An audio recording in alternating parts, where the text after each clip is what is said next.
Hello बच्चों, आज अभ्यास 2B करेंगे। तो पहला प्रश्न देखिए, संख्या रेखा पर अंकित योग तथ्यों को लिखिए।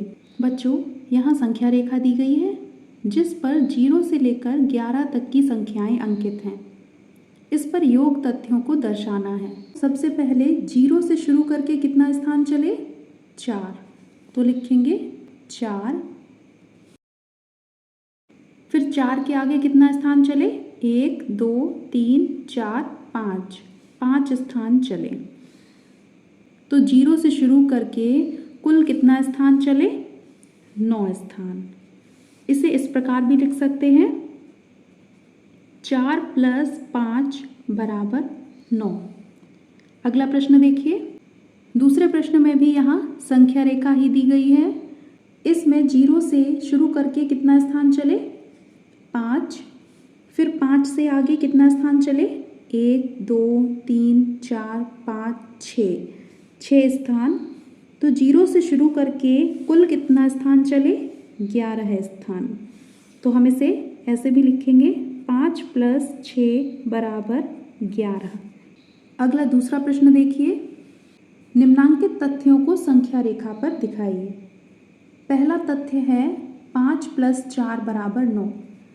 हम इस प्रकार संख्या रेखा खींच लेंगे और उस पर दोनों संख्याओं के कुल योग से 2 या 3 अंक ज़्यादा तक संख्या रेखा पर अंकित करेंगे। अब हमें कितना स्थान चलना है? 5 स्थान। तो हम 0 से शुरू करके 5 स्थान चलेंगे।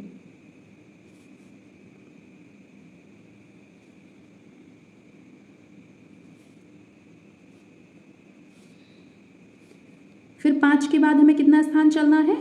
4 स्थान। 1, 2, 3, 4।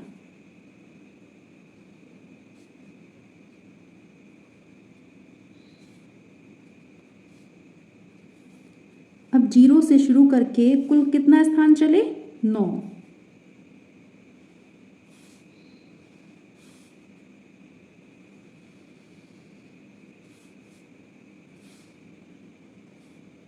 तो इसे हम यहाँ पर 5 स्थान और यहाँ 4 स्थान और कुल 9 स्थान लिख सकते हैं।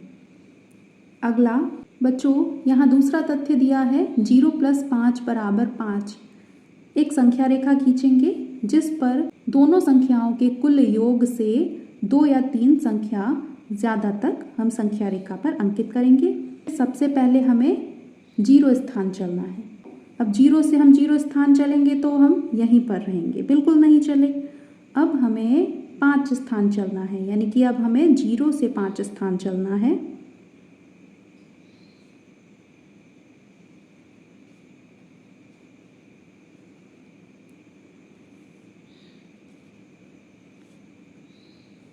तो 0 से शुरू करके कुल हम कितना स्थान चले? 5 स्थान। तो 5 स्थान कुल इस प्रकार चलेंगे। यहाँ तीसरा तथ्य दिया है 2 + 3 + 4 = 9। तीनों संख्याओं के कुल योग से 2 या 3 संख्या ज़्यादा तक हम संख्या रेखा पर अंकित करेंगे। अब 2 स्थान चलना है, तो 0 से 2 स्थान चलेंगे।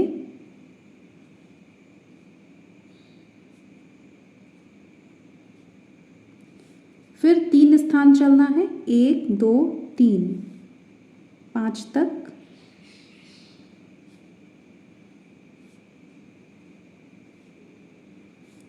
फिर 4 स्थान, 1, 2, 3, 4।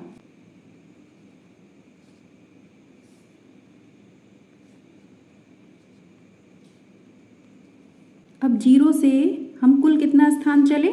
9 स्थान।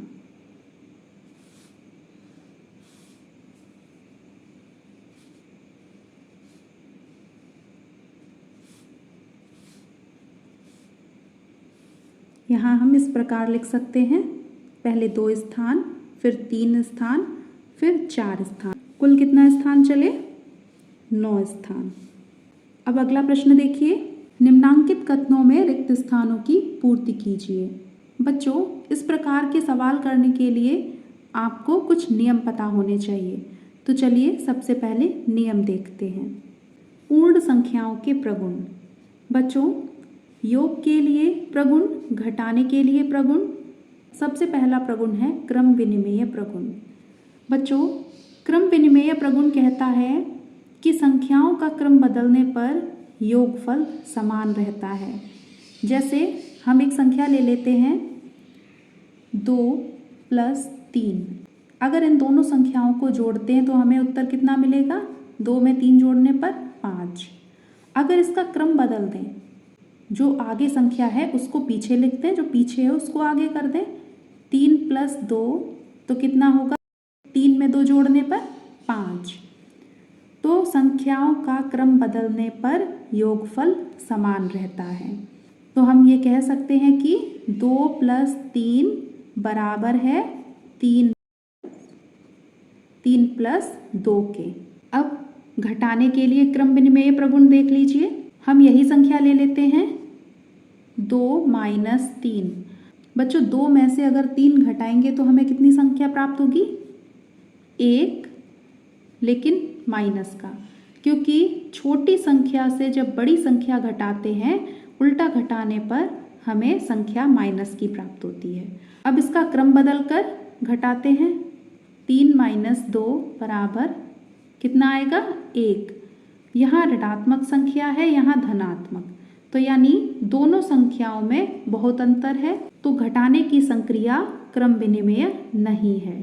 तो हम ये कह सकते हैं कि 2 - 3 बराबर नहीं है 3 - 2 के। अगला प्रगुण देखते हैं। दूसरा प्रगुण है तत्समक अवयव प्रगुण। बच्चों, तत्समक अवयव प्रगुण कहता है कि किसी भी पूर्ण संख्या में शून्य जोड़ने पर योगफल वही संख्या रहती है। शून्य को पूर्ण संख्याओं के लिए योज्य तत्समक भी कहते हैं। जैसे हम संख्या ले लेते हैं 0 + 4। अगर हम 0 में 4 प्लस करते हैं तो हमें संख्या 4 ही प्राप्त होगी।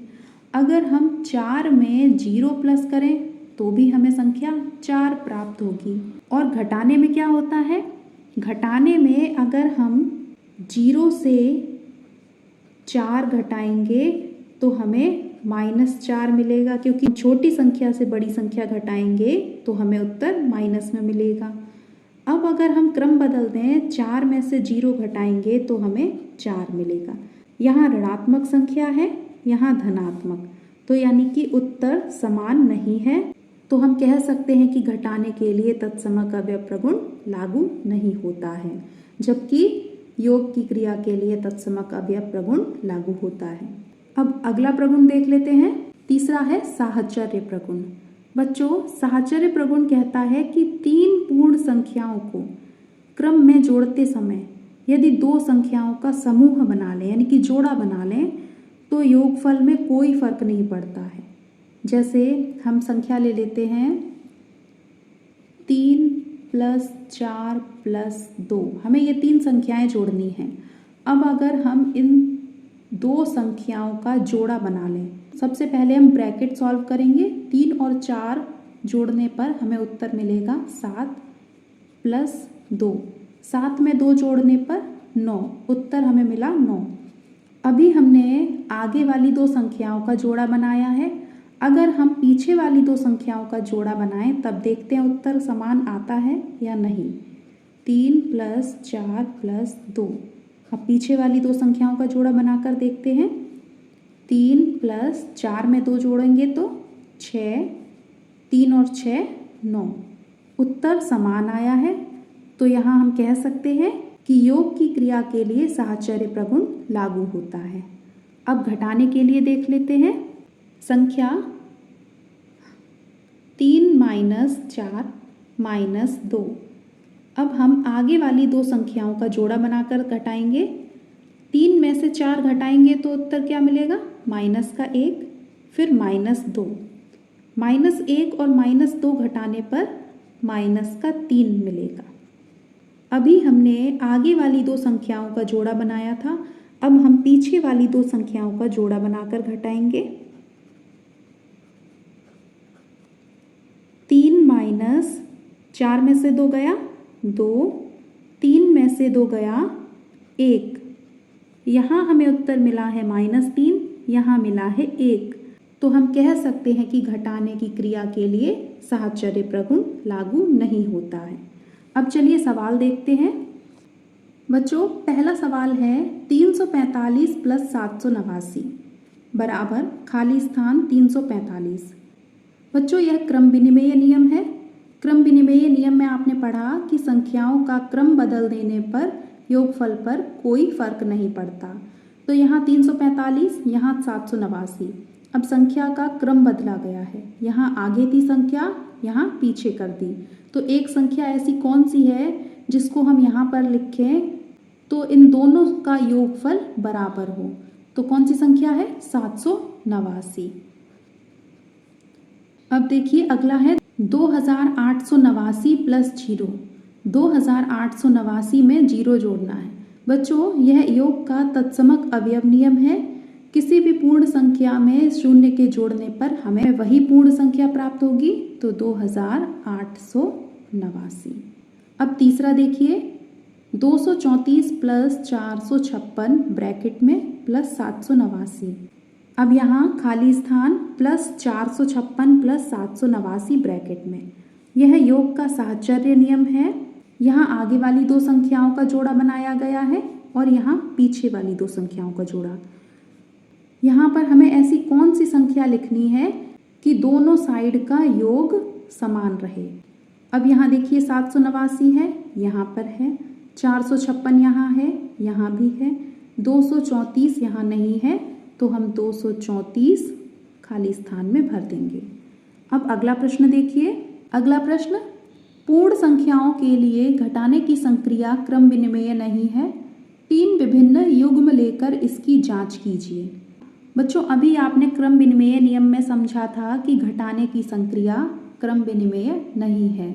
तो इसके लिए हम 3 युग्म यानी कि 3 जोड़े लेकर हम ये जांच भी कर लेते हैं। जैसे हम पहला जोड़ा ले सकते हैं 3 माइनस 2। अगर हम 3 में से 2 घटाएंगे तो क्या आएगा? 1। अब इसका क्रम बदल कर देखते हैं। 2 में से अगर हम 3 घटाएं तो हमें क्या मिलेगा? -1। तो हम ये कह सकते हैं कि ये समान नहीं है। दूसरा युग्म 4 माइनस 2। अगर हम 4 में से 2 घटाएंगे तो क्या मिलेगा? 2। और अगर इसका क्रम बदल दें, 2 में से 4 घटाएं तो उत्तर मिलेगा -2। यहाँ धनात्मक है, यहाँ ऋणात्मक संख्या है, तो दोनों ही समान नहीं है। तीसरा युग्म 3 माइनस 1। 3 में से 1 घटाएंगे तो क्या मिलेगा? 2। और अगर इसका क्रम बदल दें, 1 में से अगर 3 घटाएं तो क्या मिलेगा? -2। एक तरफ धनात्मक संख्या, दूसरी ऋणात्मक संख्या, यानी कि क्रम बदलने पर उत्तर समान नहीं है। तो हम कह सकते हैं कि घटाने की संक्रिया क्रम विनिमेय नहीं है। बच्चों आज अभ्यास 2 भी कंप्लीट हो गई है। अगर आपको समझने में कहीं कोई दिक्कत आई हो तो आप कमेंट करके पूछ सकते हैं। आपके सभी सब्जेक्ट की वीडियोस हमारे चैनल पर मिलती रहेंगी, तो हमारे चैनल से जुड़ने के लिए चैनल को सब्सक्राइब जरूर कर लें और वीडियो को अपने दोस्तों को भी शेयर करें।